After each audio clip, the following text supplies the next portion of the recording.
تا ته په دغه مراسم درکړم، تا ته په دغه ټن درکړم. دا دندې شروع کړي دي، هغه په دې دا دندې کوي چې دا زموږ دغه انرژي دا تعداد دا طاقت راغلی. موږ له پکار ده موږ له سیاسي پارټیانو کومک واخلو. دی وره ته که سهار ژوب بندوې ژوب د خانزي کړو نه نشي بندولی.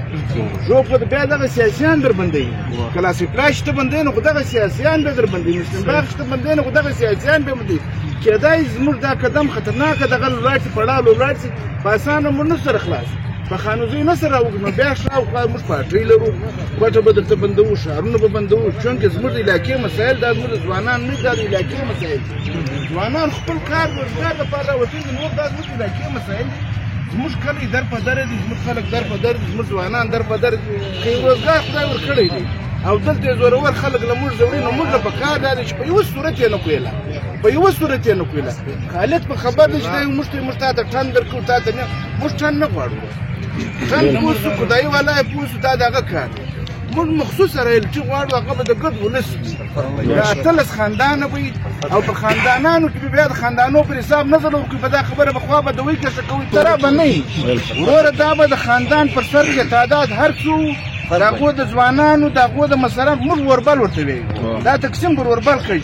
دا ولس دا غر به پر وربل تقسیمیږي. نو زموږ په علاقه کې بیا یو اختلاف نه لري.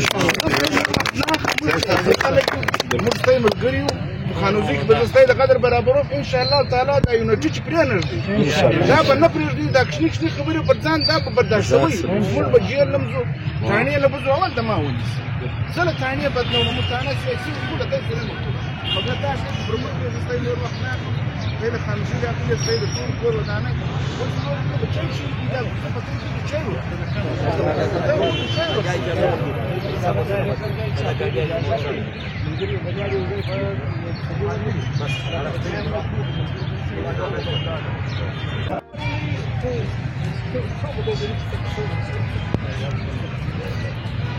السلام فوق الموجود فوق الشباب والمجاهدين. هذا بيصاب من باكستان جاء من باكستان.